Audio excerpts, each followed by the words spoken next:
never underestimate the value of something that you didn't keep or you moved on from. You still learned and you can apply the things that you gained from that experience to the next one. Today, Monica joins us. She's the artist behind the lovely yarn of The Fine Line. I'm excited to learn more about her journey. She has been my online friend for about 17 years now. We met way back at the beginning of my journey when we were both on Twitter as autism moms of young children. Monica ships her beautiful yarn from Utah in the United States to all over the world. I'm really looking forward to hearing more of her story. Hi, Monica. Thank you so much for joining us today. Hi, Jenny. It's so fun to have a conversation with you kind of in person. I know. We have been connected for so many years and never chatted verbally. Right. Yeah, just like in your live streams and stuff in the past. So Mhm. it's very Yeah. exciting. Yes. We've been friends for so long that I feel like we could hang out at a coffee shop and not be awkward, but it's Yeah. so exciting to get to see your face and just chat. Before we dive into your business journey, Monica, I'd like to start here. What is a moment in your business recently where you thought, this is why I do this? I think I have those little moments really often. Like I'll be working and I'll get a phone call from my son's school because he needs his PRN as needed medication and they have to approve that with me. I can just answer the phone and do that. Or one time they needed me to come meet the bus to administer that medication because he was having a hard time on the bus. These are things that I couldn't really do if I had a more traditional job. So I am really grateful that it makes me really available for my family. And I Hmm. also just enjoy what I do. I love making yarn. I really enjoy it. It's relaxing for me most of the time. So it just works for our family really well. That makes me very happy for you. I understand a little bit of the struggles that you have sometimes. And I know that from a special needs mom side of things, having something that you can enjoy is a special gift, a timeout for you, even mentally and emotionally. So I'm really glad that you have that. Where did the name The Fine Line come from? Yeah, it was absolutely just me messing around with words in my mind. I learned to spin yarn from my mother, and my Hmm. mother loves bees. Like not in real life. She's not a beekeeper, but she decorates with bees. She loves bees and beehives and honeycomb, that whole thing she just likes. So I was going to name my yarn like Little Hive or Busy Bee or something like that. And then I looked on Etsy, and not only is everyone using a bee related name, Mm. also there were tons of yarn shops with a bee related name. So really, if I used that, I'd be just giving those shops my business. You Hmm. would just Google bee yarn and then you'd have 70 shops. So I was a little bit discouraged with that. And I was thinking about yarn from a like a visual standpoint and how it looks like a tangle or a web or a ball. And these were all totally used up because Hmm. I tell people if you're starting a business and you're going to name it, you need to Google all your name ideas because you don't want to operate under someone else's name. So then I came up with how it looks like a line. And I thought, oh, well, fine line is cute, but there's lots of that too, because that's a Hmm. common phrase people say. So I went with fine lime, and there wasn't really anything other than like it would just bring up like gardening lime for sale. Like it wasn't a brand. So I went with it. I thought it would be cute and it's entirely different than other yarn shops were using 15 years ago at the time. So I just kind of rolled with it. I love it. It is very cute. And I feel like it's fairly easy to market with a lime icon. Absolutely. Yeah, I can use like it's an easy graphic to Hmm. use a lime wedge or a lime slice. It's a circle and triangles basically. So it's easy for me to get marketing materials made.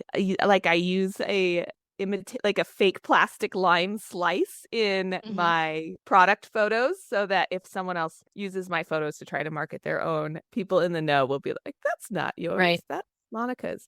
It's an easy thing to apply to my business, and it was at the time a lot different than other people I love that.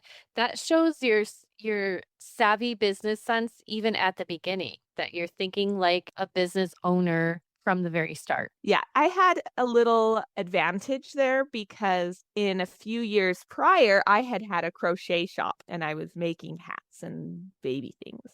So I had learned from my mistakes in the previous shop how to be more ahead of the curve and Mhm. more make decisions that I could stay with for longer than I had in my first shop. I love that. We do have to learn from our mistakes, and sometimes we have to try something to see if it works. Totally. And I think never underestimate the value of something that you didn't keep or you moved on from. You still learned and you can apply the things that you gained from that experience to the next one. That is excellent advice. So let's rewind a little bit. You said that you had your crochet business and that your mom taught you how to spin. How did you take those things and turn it into, I'm going to do a yarn business?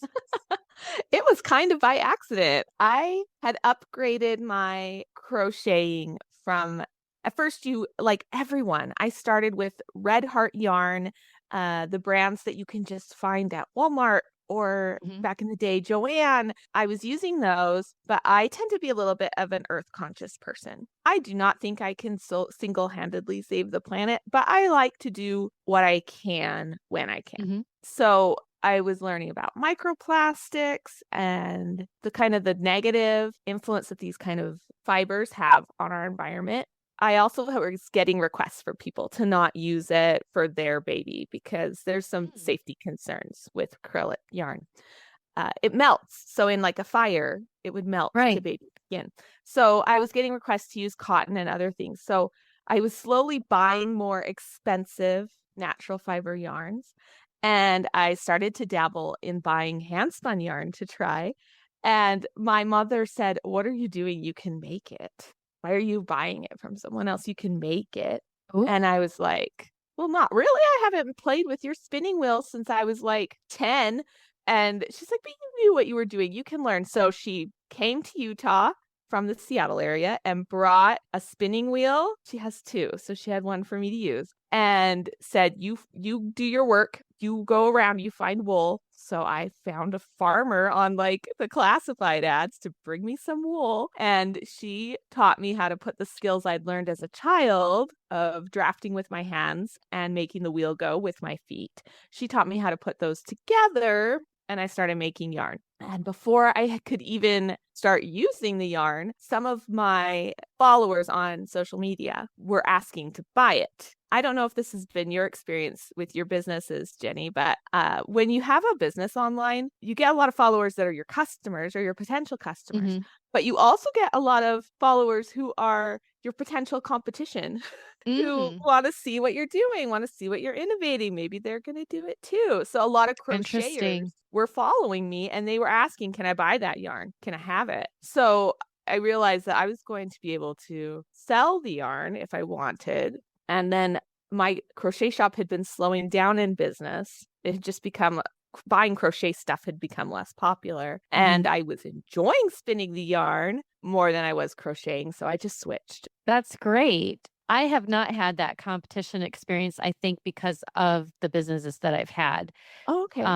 But that's really interesting to me. I hadn't thought of that, that people might follow you so they could kind of take your thing and make it theirs, you Yeah, know? I don't think it's So, meant in a steely kind of like an immoral mhm, way. I think it's just that's what they're interested in. And those algorithms online show you what you're interested in. So you right. will see posts from your competition pop up just because that's what your interests are. And how fun that it turned into a business that goes all around the world and that people can recognize that's Monica's yarn. That makes me so happy for you and so proud of you. I remember Thank the first you. time, it was years ago, and you had a post on your page about I'm shipping this off to I don't remember the country, but it was literally the other side of the world and I was blown away. I didn't realize that you did that, that you had reached such a far audience.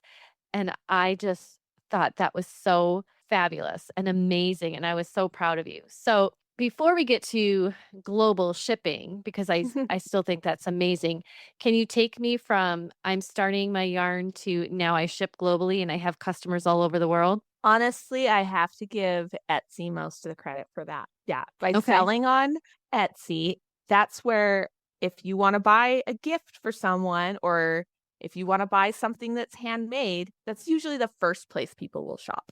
You Mm, can buy handmade on eBay and Amazon and people's Shopify sites, but Etsy is what kind of comes to mind. So by selling on Etsy, they do take some fees, but I mhm. know what they are and I can build them into my price. And that helps me reach more people by selling on Etsy. What is the farthest way that you've shipped yarn? Australia. Do you have some countries where you've kind of built a following and you have multiple people in an area buying from you? Currently at Canada, very specifically British Columbia, Mhm. but it does change. Because when you ship globally, you're dealing with all of that political nonsense.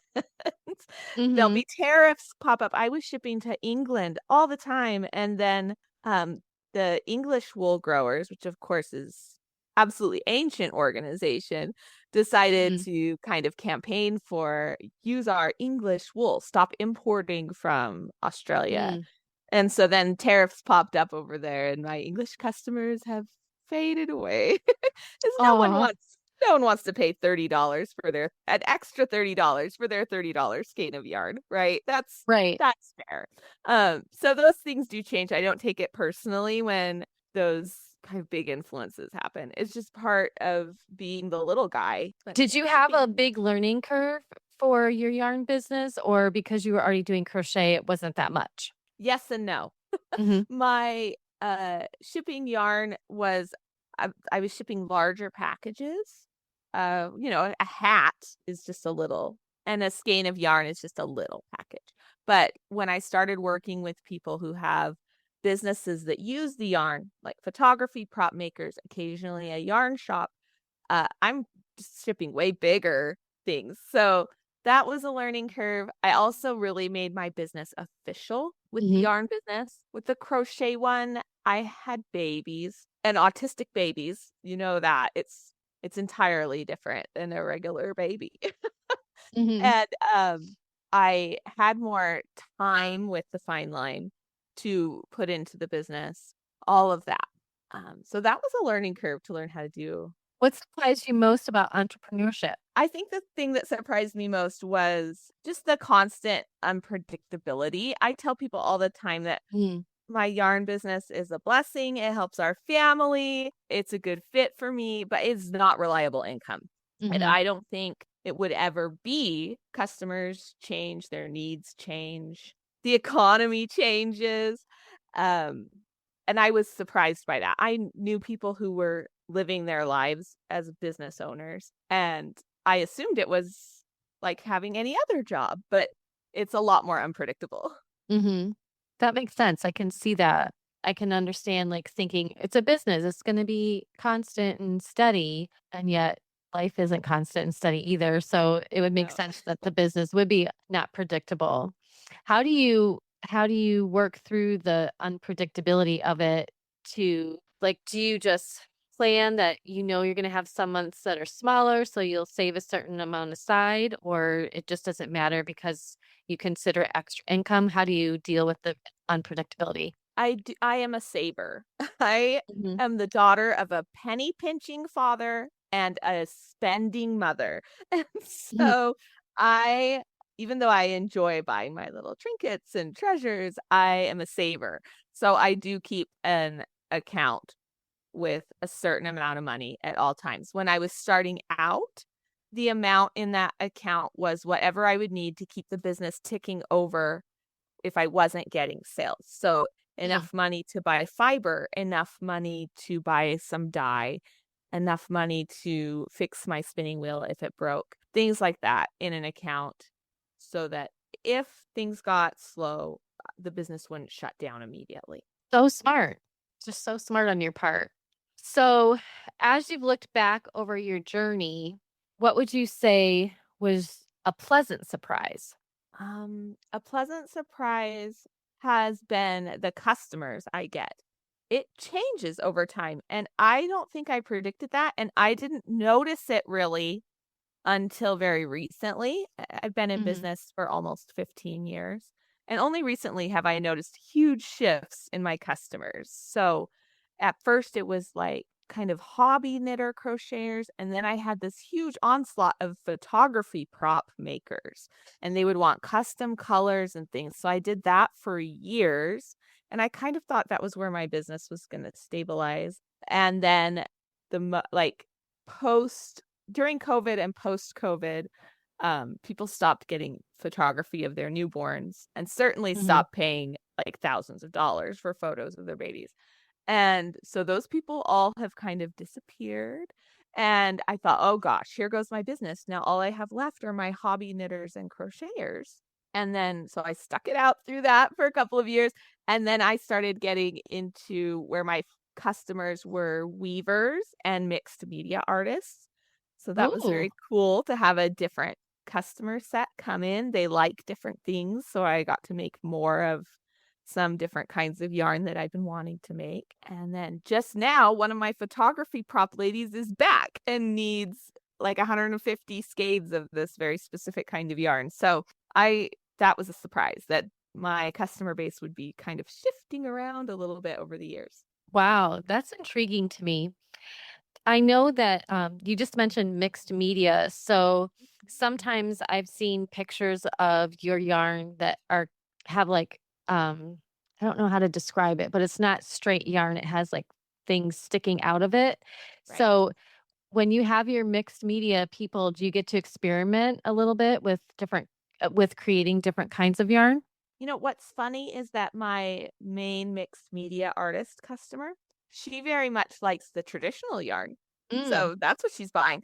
But my weavers, they love that yarn that has the thick and thin texture. It mm-hmm. has curls, it has coils, beads, sequins. Yeah, they love that. How do you add those things? I plan ahead.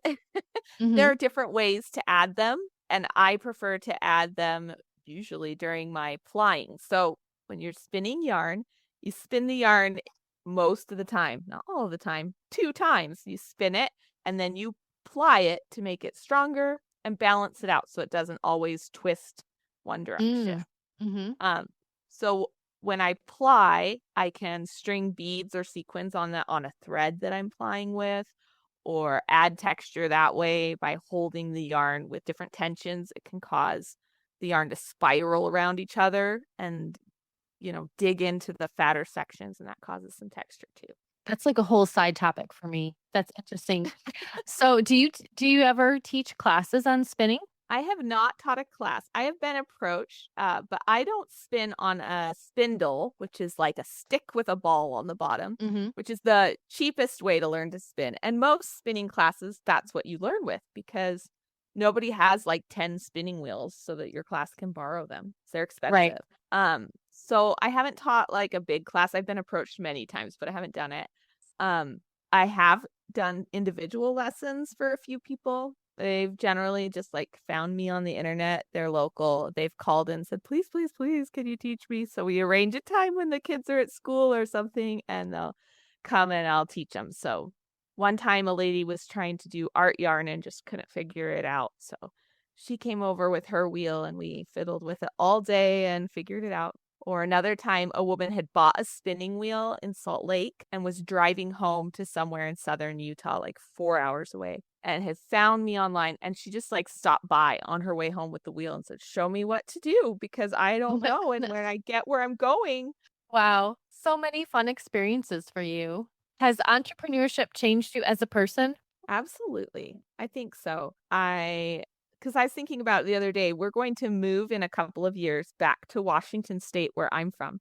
And when my husband retires from the police department, we were discussing one of us will need to get a full-time job. Just because you're retired doesn't mean you're getting Mhm. medical insurance. So one of us has to get benefits for the family. And of course, because he has been working in traditional settings, he's worth more. He can make more an hour than I can. an employer isn't going to value my time as a business owner as Right. much as they'll value his time as a worker bee. Right. So we were talking about that, and I was thinking about what kind of jobs I would do if it was me that got the full-time job. And I have really changed. I am more independent. I like doing what I want to do when I want to do it. Don't like having someone tell me what to do with every minute of my day. I've gotten very accustomed to being able to structure my own time. Mm-hmm. But in other ways, I've also learned better people skills because I'm working with these other artists and I need to communicate very clearly what I can and cannot provide them with. I've gotten more confident in explaining my personal limitations. I think I used to want to always put on this professional front. To me was like this perfect shell, right? You can't show any Mm-hmm. weakness or imperfections if you want to be a good employee. But as a business owner, I need to be very open about what my limitations are, what I can't do, what I'm not comfortable doing, what I don't know how to do, because you can't have a happy customer if they're expecting one thing that you can't give them. I've gotten more comfortable with not being perfect. I bet you're healthier because of it too. Hopefully, That's a big lesson to learn. Hard for a lot of us to learn that. you have to have some mistakes, some bad experiences to get there, I think, but you're better for it in the end. Is there anything in your business right now that you're especially excited about? I mean, I am making all of this fluffy alpaca yarn for Mhm. Mama Knits, which is a photography prop lady I'm so Ooh. excited for her. She's going to sell these wholesale. So that's so exciting. And then I'm also just excited. I have a little free time coming up when I need some color samples for her before I can spin any more of her yarn. So I'm excited that I'm going to have at least a few days, maybe a week coming up where I can spin whatever I want. Oh, So I nice. love doing that sometimes. Nice. Do you have a next step in your journey? Anything you're working toward or dreaming about right now? I am definitely looking to have some more customers, have things be a little bit busier. So I've recently started putting my videos of me spinning that I put on Facebook and Instagram. I've started putting them on a YouTube channel, and that is already bringing at least a couple of hits to my Etsy Mhm. shop every day just from those little short videos over on YouTube. So I'm excited to see kind of where that goes and who that brings in. It's funny you say that because I was thinking you could build a YouTube channel. You mentioned that people don't just have 10 spinning wheels sitting around, Yeah. and beginners learn in a different way. You could have a YouTube channel. You could have your shorts that are driving traffic to Etsy, but you could have a channel that teaches people in the middle to advanced stage how to do those extra things that you've learned how to do. Yeah, totally. It's something I've considered. Not there yet, I think, Mhm. just because I'm so busy right now with Ashley's order and what she needs. But it's something I've considered doing. It is something that exists actually. So if you want to learn to spin or if you want to improve your spinning, Ashley Martineau recently made her library of spinning videos free that used to be paid. And then another spinner that has both paid classes and free classes on YouTube is Mary with Kamaj Fiber Arts. So those are a couple spinners that you could look up if that's something that you want to get to before I get to it. All right. That was kind of you to refer them. I'm All right, we're always gonna do a happy to do that. I love supporting small businesses. I feel like you cannot stand on your small business hill and hope that it works for you if you're not willing to support other ones. I love that about you, and I know you do it because I see you talking about other businesses on your page. You get a community for yourself. Totally. And you can build a community that includes your customers. The places Mhm. I like to shop, I tell people about. They like to shop. We go together. We bring a friend to try it out. Yeah. I love that. Hi, we're taking a quick break during this fantastic interview to invite you to subscribe to the Highlight Her podcast newsletter. That's right, there's a newsletter that gets each episode delivered to your inbox, and soon there will be additional features as well. If you love supporting small businesses and hearing great success stories, you're going to want to subscribe. Link in show notes. Back to our interview. All right, quick lightning round. Coffee, tea, or hot chocolate? Tea. I drink tea every day. Yes, and you share your sips online. Early bird or night owl? I used to be an early bird, but since kids, night owl. Is there a tool or app that you couldn't run your business without? It's a tie between Etsy and Facebook. I get a lot of my customers through both of those. What is a favorite way to unwind after a busy workday? I like to maybe play a game on my phone or read a book. Do you have a businesswoman you'd like to highlight? Absolutely. My friend Emily, she's an autism mom. She has 3 autistic children. She lives here in Pleasant Grove and has an in-home bakery called Emily's Brown Sugar Bakery. She makes regular treats and gluten-free. For almost everything she makes a gluten-free version. Wow, that's amazing. I'll have to look up her page. Monica, if someone wanted to start something similar, a creative maker business, what is one piece of advice you'd give them? Google your business name. Google it before you pick it. I have had a lot of customers like rebrand over and over. This loses your customers. They can't find you if Acorn Paper Crafts is now Jenny's Paper Crafts. They can't find it. So you need to get consistent. And one of the best ways you can do is by taking a minute, do a Google search before you make anything official. That's really good. I am impatient when it comes to ideas and just going with it. So I think that's very good advice for people listening. An audience, ask yourself, what is my next step? If you ever feel like sharing, go ahead and reach out with a comment or an email. If you were inspired by Monica today and would like to follow her and encourage her on her expansions and finding new customers through her YouTube channel, you can find her on Instagram and Facebook as The Fine Lime and on her website, thefinelime.etsy.com. And is your YouTube The Fine Lime as well? YouTube, I'm The Fine Lime Yarn. So there's a yarn at the end of The Fine Lime on YouTube because someone got that there too. Well, Monica, thank you so much for chatting with us today. Audience, go ahead and follow her on her socials so you can learn from her and just see her exquisite yarn. It really is beautiful. Thank you for listening to the Highlight Her podcast. If this episode encouraged or inspired you, be sure to subscribe to the newsletter so you don't miss the next guest. You can get that link in the show notes. After all, you never know if her story will inspire your next step.